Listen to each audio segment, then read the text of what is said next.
Hi, everybody. Welcome to the BackStory podcast. We've followed a lot of people. I've interviewed some people I thought you would be very interested in hearing from and being able to connect with. We try to interview people that are really on your level, that you can see how they've advanced in incredible ways and what that's really about. Because we know most of you are healers and teachers in your own right, and we try to provide that space for you. One of the people that has been a big part of the VirtualLight broadcast for the last almost 10 years, who's really done some incredible work on the globe, is Alison Chester-Lambert. And I'm very honored to have Alison with us today. She's an astrologer. She's used to bring regular astrology readings to the VirtualLight broadcast every month. She's done some incredible work with a lot of people. She's also fairly well known for being the BBC astrologer. She's done a lot of work on BBC with different people and even working in politics to see what a lot of people are doing in politics. So anyway, I wanted to welcome Alison back. Welcome, Alison. Glad you're here. Oh, thank you, Steve. It's absolutely my honour to be back. It really is. It Good. is really being welcomed back to the family fold. Oh, absolutely. Well, you never go too far. We always try to keep track of it. So tell me what you're doing. I mean, I know you wrote a book not that long ago. You've done a lot of information in the meantime. Tell me what's going on with you. Okay, so my publisher asked me to write this book. Actually, their research had shown them that astrology books were getting bigger, and so they said, "Could you write an astrology book?" And I said, "I've been waiting for years to write an astrology book." But I had to do it in 6 months, so I had to drop the virtual light broadcast and everything else and Oh, just yeah. totally focus on writing this book. Oh, it's So beautiful. the easy way to learn astrology, it's very cheap. It's available on Amazon or wherever, and it really, really does teach you in a very gentle way the beginnings of astrology so that you can make some headway. So get that. It's backed up by astro.com. I've teamed up with astro.com and they will provide you with the facilities to make up the charts to go with the book. And there is also a Facebook page entitled The Easy Way to Learn Astrology. So you can sort of chat on there and ask questions on there as well. So I Fantastic. did that. And I then thought, right, I'm not a huge fan of Facebook myself. I find it a bit complicated these days. But YouTube, I'm really getting to love again. So I picked up my old channel, Alison Chester-Lambert, still there. And I'm now doing almost daily videos.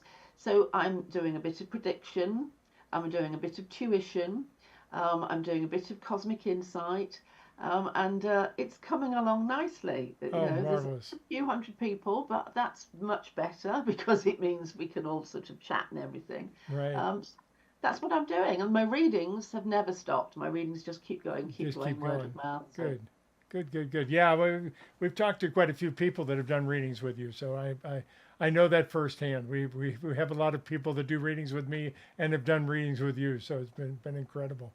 Yeah, good. absolutely. Well, magical, and you started to tell me that the next few years are going to be huge.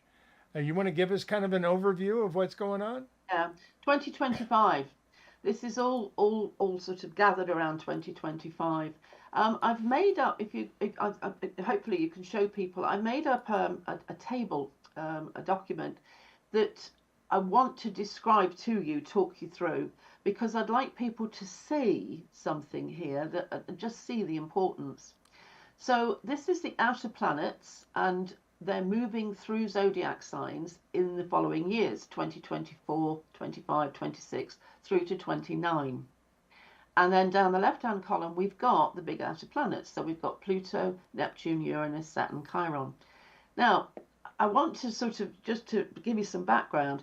These guys don't change signs that often. I mean, certainly with Pluto, you've got 248 years to go around the Earth. So it will spend 30 to 40 years in a sign. Neptune will spend easily 20 years, etc. Oh, 50 years for Chiron. So it doesn't happen that often. So the most peculiar thing is in 2025, surrounding 2025, all of them are changing sign. So Pluto has already jumped, so he moved early. And I think Pluto is just sort of leading the way.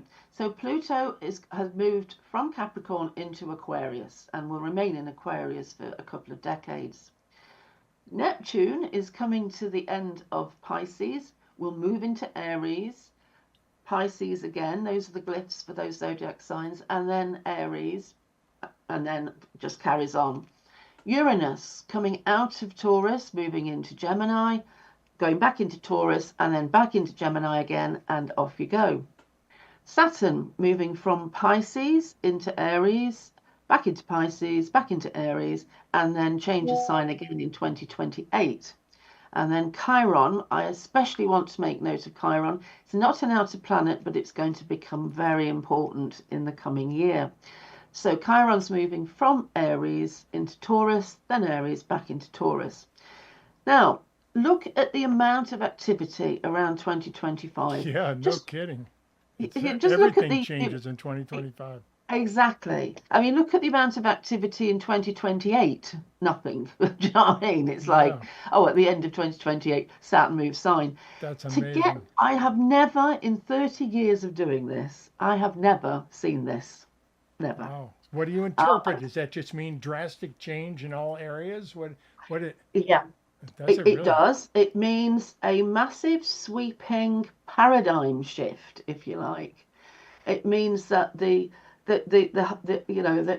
atmospheric tsunami is entering, and I don't see it as a bad thing. I don't see it as a negative thing. Absolutely, to the contrary. What I do see is a lot of emphasis on the element of air. So Pluto moving into Aquarius, we're looking at a lot of change into higher communication, higher consciousness. That's what I see. What do you think? That's exactly what the group says. The group says there's a lot of people going to be waking up, a lot of new people that'll be moving into the energy, looking for higher wisdom and so forth to be able to do that. So yeah, they absolutely agree with this. All right, I've got a question. Excuse my ignorance, but what is Chiron? So Chiron is a bit of an oddball, right? So it doesn't really have any particular category. It's called one of the centaurs, but it's a group of rocks that wander around between Saturn and Uranus. Oh, okay. And they kind of wander around, and they came into the solar system late, and they have peculiarities, which means they're not planets, they're not asteroids. They don't know what to call them, so they just call them centaurs. So Chiron represents the wounds that make us wise. It's in myth, he is wounded in the thigh, and although he heals everybody, he's really good at healing, he's the top healer in Olympus. When he gets wounded, he cannot mend his own wound, he cannot fix it. And so there's an irony there about a permanent wound that can't be fixed. And I think it's very particular to humanity and humanity's sins and wounds and difficulties and pain. And what it teaches us is that actually you are learning through all this. You are gaining. Where there's pain, there's gain. And it's a sensitive part of us in astrology, but it's also the part of us that once we grow into acceptance and maturity is very much the higher teacher in us. Interesting. So with all these planets, including Chiron, is that how you pronounce it? Chiron? Chiron, yeah. Well Chiron, done, yeah. okay.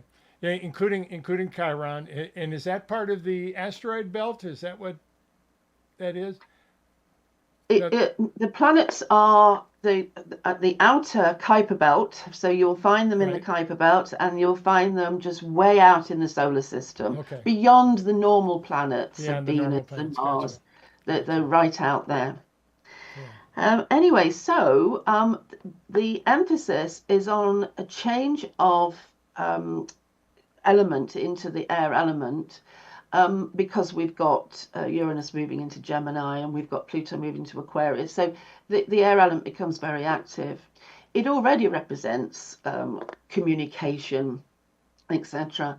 But this amount of movement, because when planets enter zodiac signs, they change the zodiac sign. Oh, right, wow. and so it's like they mature it, or they go through it and they test it, and they route out all the things that needed changing. They purify it, if you like.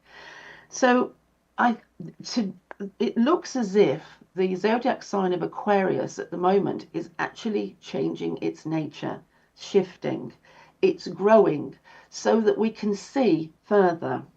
There is an outer limit to our consciousness, Right. which hasn't been breached for a long, long time.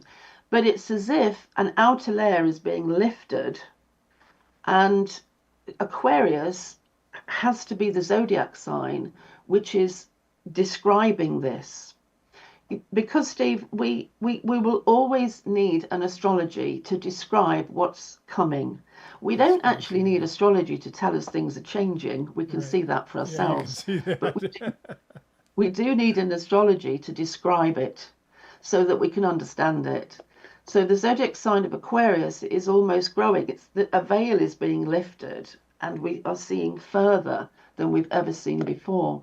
That's And those amazing. people with a lot of Aquarius in their chart are becoming very insightful and prophetic, in within that zodiac sign, within themselves. They are they're in touch with energies which they are saying is unlike an energy that I've never known before. It Right. has a kind of a plasma feel or a higher communication feel. It's sort of like trying to describe a mobile phone 200 years ago. So I'm not much good at describing it, but probably you've got this better than me. Uh, I certainly understand what you're saying. Reaching those outer limits is really a challenging sometimes. Well, tell me about all the explosion that we're seeing in technology. Is this part of what you're predicting here? Is this Absolutely. so? This I oh mean, my God, this is going to yeah, get worse. definitely. I mean, we can go back 30 years and say, okay, for the last 30 years, technology has been gathering at a huge pace. Computer programming and power of computers is doubling every 18 months, etc., etc. We were just laughing earlier, actually, before we started recording, about we need an 8-year-old to tell Yeah, us how to exactly. work the equipment we, to aging people like us going, we just a couldn't minute. figure out we couldn't figure out I build computers and I couldn't figure that out. So that's my So funny. You're right about the But 8-year-old. We need one. yeah. But anyway, so moving into the age of Aquarius, and I think we have to say this that we are definitely in the age of Aquarius. But I also see something else, and it is to do with the rise of the feminine. I, the rise of the feminine, it has been clear really, in planetary movements. You could have predicted it from 2015, 2016, and I did that on your show I actually. remember that. We showed a table just like that Yeah. from 2015 through to 2024. In Oh, 2015 we wow. discussed So the rise you're of the just feminine. catching up now with the new Yeah, table. I did another one for Steve Rother. That's So fascinating. we're just catching up now. Um, Anyway, so the rise of the feminine, we can see this in the virus, so the pandemic, because the feminine always wants to stop growth, inhibit, draw things in. It's like gravity. So masculine pushes out, gravity pulls in, feminine pulls in. Well, what happened during the pandemic? Everything stopped and we pulled in, and we relocalized and we deglobalized. This is feminine stuff. And then we saw giant ships blocking massive shipping canals, holding up, ships. So all this, wherever Right. you see the blocking and the stopping of growth and consumerism, etc., the feminine is pulling us back. And really, what it wants to do is slow down. The planet cannot keep up with the amount of massive growth Absolutely that cannot. masculine is taking us in. Now that we're at 8 billion, that's exactly correct. having a Yeah. difficult time with it. So, yeah, let me explain what the group has said about this because I think it fits Yeah. right into it. They basically said that the feminine has been rising, it's been rising for years, and to balance the masculine feminine is the challenging part about it. But Yeah. we've also seen a huge amount of masculine energy see this coming in and try to take over and basically try to stop the feminine rising, try to stop the change, Yes. and really just kind of grab hold of everything, which is why we've seen so many turnovers and so much change going on politically as well as a lot of different areas. A lot of this is actually the masculine energy overreacting Yes. and bringing it through in different ways. So do you see a resolution to that, or what is it all up in the air? I watched the politics in the USA in 2024, the election, with absolute bated breath like everybody else, because these two gladiators were in action, weren't they? I mean, right down to the wire, Yeah. there's the feminine icon and there's the masculine icon. And I mean, what an incredible, like pow, pow, pow from both sides. It was astonishing. And that just in itself really is illustrating what you're talking about, so that they're fighting back. Now, we know if we look at our mythology, we could look at Greek mythology, going back to the Titans. We could, there was a mythology about the Titans. There is always going to be a duality. There's always going to be conflict between the masculine and the feminine, the emitter and the receiver. And it is time for the rise of the feminine, absolutely. And so this is cool, it's all good. But the masculine is not giving up, is it? It's That's it's right. like, no, I want to keep, all That's my power. exactly I right. want, but my money's on the feminine because because at the Mine end of the too. day, when I kind of when I look at spiritual beliefs going back thousands of years, most especially to Egypt. I've started studying Egyptology, by the way. Have you So really? How not fascinating. content with a master's degree in astrology and astronomy, I'm now on my Egyptology. But anyway, but going back to Egypt, and going back to a lot of the cultures around that eastern end of the Mediterranean, thousands of years ago, up to 10,000 years ago, it is clear that the original stuff, before this dimension, before the Big Bang, before anything, the original stuff, the Maya, if you like, Maya, is feminine. First was the darkness, first was the feminine. That is the primordial material. Masculine happened to feminine. Masculine arrived with sunshine, if you like, or light, and awoke the feminine and stimulated the feminine into growth. It's how we balance those two things. Right. And as everybody knows, patriarchy for the last 2,000 years has been the dominant one. So Yes. it is time for the feminine or yin to rise up and to slow everything down so the planet can keep up. Now, every time I think, yes, this is happening, I see another news story which knocks it back. So in the UK, just briefly, we've just had an election, so the party politics have changed, and so now we're in with a different political party.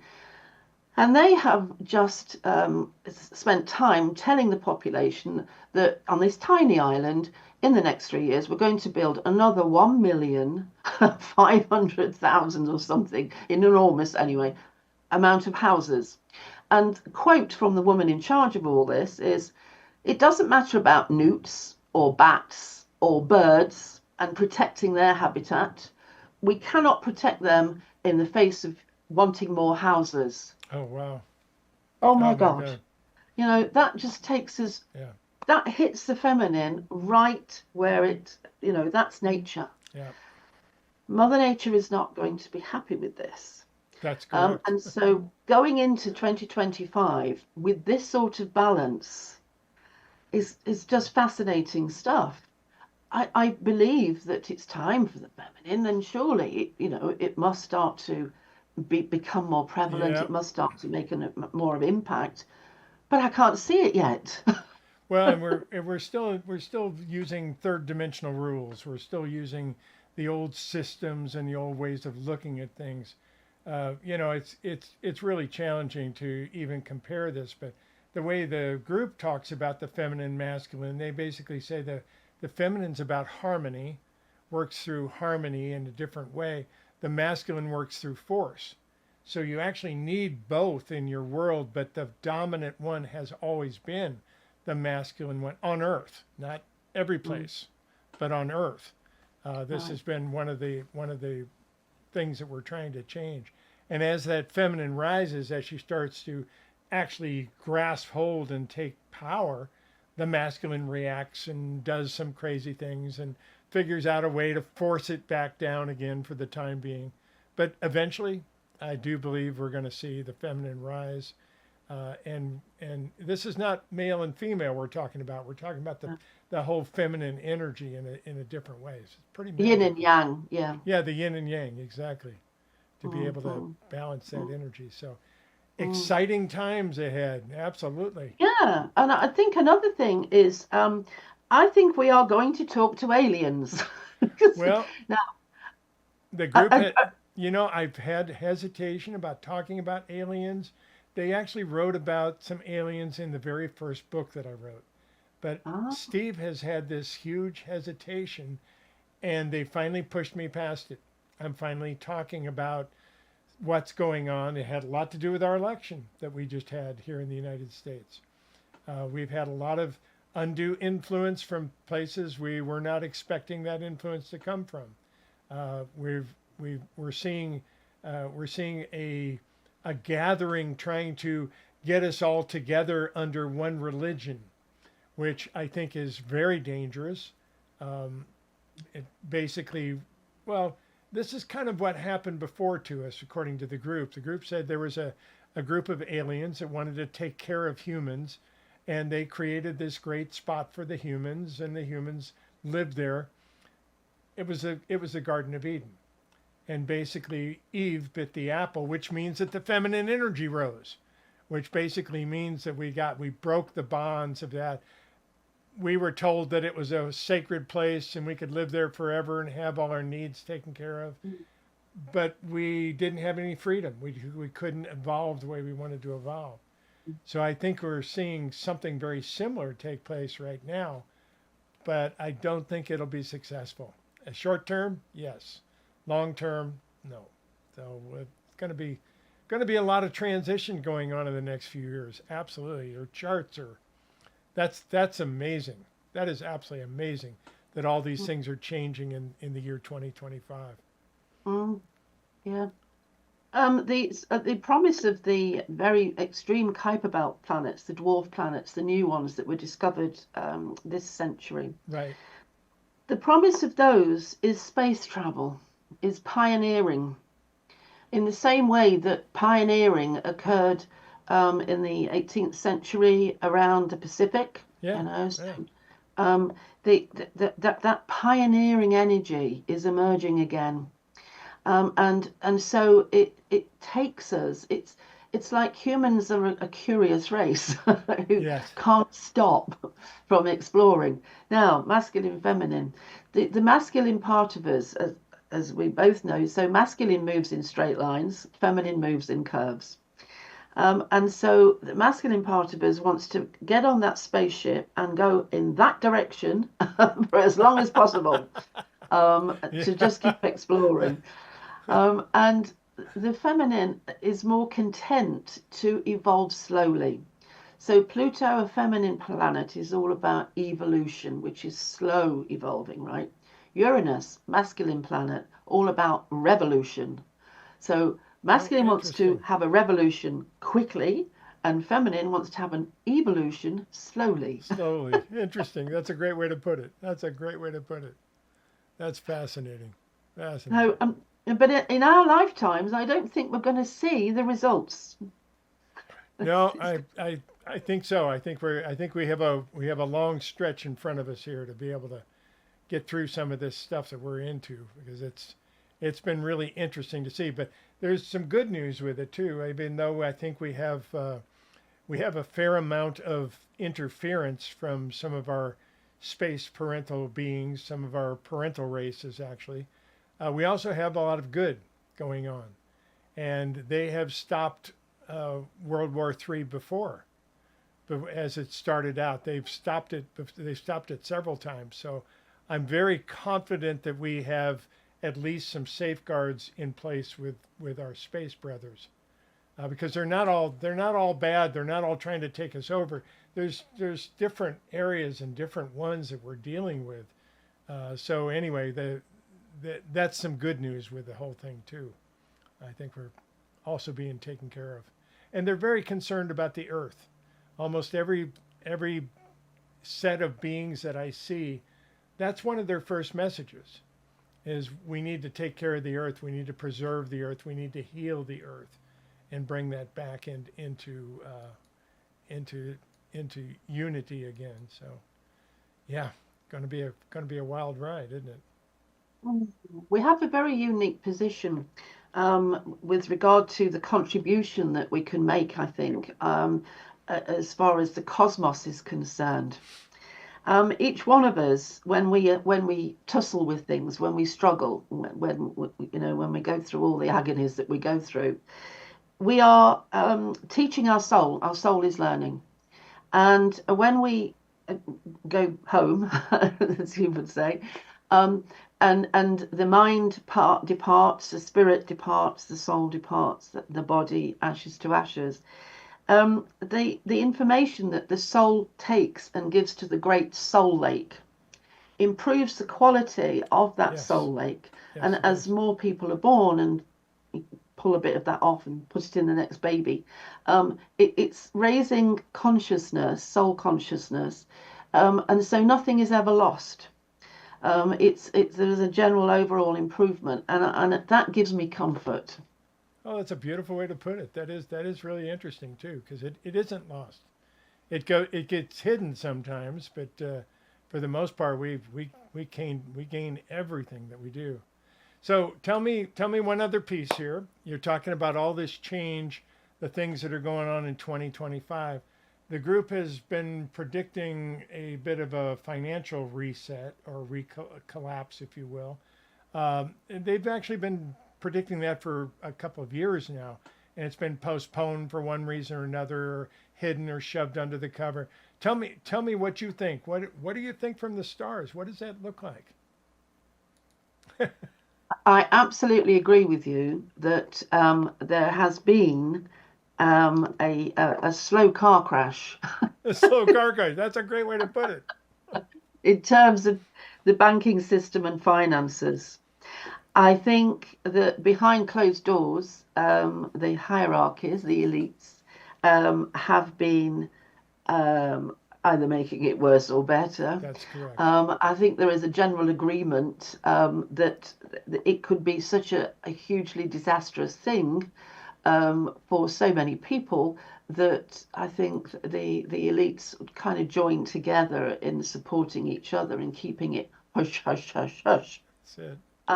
But I think I think we're all bankrupt. I think the COVID thing cost billions and billions. We've never got past that. Where's it come from? Exactly. I think the reset, I think, is right. So every single bank in the world, which owes every other bank in the world and keeps owing every other bank, the reset is let's cancel all debt, start at zero. Are they going to reach that? There's something of a struggle, a higher struggle going on, and again, it can be seen in the changes. The huge changes in these outer planets changing zodiac sign. It comes like, okay, well, we've struggled, we've tried everything to do that hasn't worked. Okay, we'll have either we plan a reset or a reset arrives in the name of a virus or a ship jamming up a.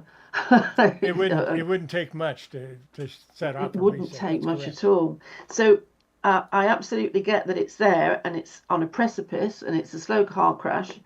Um, the I think that it's rather like rearranging the deck chairs on the Titanic. I think what we need to do is change the course of the Titanic. And I actually think that this is what all this movement is about.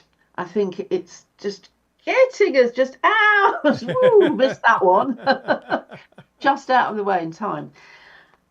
Which is okay, that's good stuff. But have we learnt the lesson?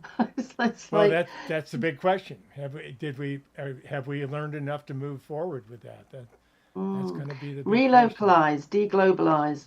I think if I'm sort of pushed into a corner and sort of thumb screwed down and said, okay, what do you think? I think science is going to pipsqueak just about get us out of this.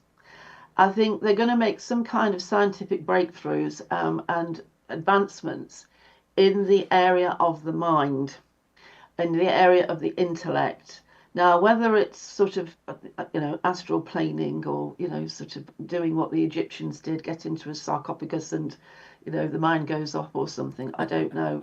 But I think there is something in that. I think science can get us out of it. But the problem with that is before it gets us out of it, we get into Yeah. a bigger dilemma. If we could just stop the plastic, for instance, if we could just stop the waste and that kind of stuff, so the planet can slow down and let our minds then work on the science, that we might, as far as I'm concerned, just, yep, we sailed through that one. Phew, that was close, but we're all right Exactly. now. Exactly. No, that's magical. Yeah, I do believe that you're on the right track with it. If we can slow down long enough, the technology is just exploding. And the groups actually shared with me that some of this technology comes from the ETs, from the beings that have made deals with some very powerful people in exchange for technology, in exchange for different things that they've wanted. And that's really one of the ways that they've been working with it. They've been working with some of the big powerful people, some of our past presidents, some of our wealthiest people who seem to have influence, things of that nature. We've seen a lot of those deals being made. But I think you're absolutely right. There's coming a point where we're going to start unveiling it, and I don't think the ETs are going to land and say, "Take me to your leader." I think they've been here all along, talking to our leaders the whole time. So, Wow. yeah. But anyway, I do think there's a breakthrough coming, and I'm hoping that is what you're anticipating here, because boy, that would just bring the whole Earth together. Even if they were friendly, it would bring the Earth and the people of Earth together in a Mm, different way. They have some pride about being an Earthling, about Mother Nature, about the beauty of planet Earth. All the rest of it could be rekindled in a whole different way if that took place. yeah, So let's yeah, hope that nice thoughts. let's hope that unfolds. So tell me about your book. You've got your book out, and people can get that at Amazon. And what was the other Yep, place? yep, yep, yep, yep. And yeah, definitely. And so the publisher is Inner Traditions, but just Google this. Sorry, that way. Google that. The The easy easy way to way to learn learn astrology. astrology. Okay, Yeah, got it. yeah, yeah. And YouTube, my YouTube channel, Alison Chester-Lambert, for almost daily, as I say, cosmic insights, astrology, some tuition. Come and join the fun. That'd be Oh, great. that's wonderful. And we'll have to do a Q&A together. I think that would be Love to, I love think that to. would be a lot of fun on YouTube. We'll do that. We'll do that when we Brilliant. can. Awesome. Alison Chester-Lambert, thank you so much for all that you've done for this family over the years. It's been absolutely incredible. People loved you. Thank you for being a part of it. I'm just very honored to be here with you and be able to have this podcast with you today. So thanks for being here. Oh, thank you. Thank you. Thank you. Thank you for all you do. Thank you. All right, hon. Thanks again. Bye. Bye bye now. And I'll return you back to the studio. Thanks for being with it. And this is the BackStory podcast from Espavo.org and SteveRother.org. Espavo, everybody. Thank you.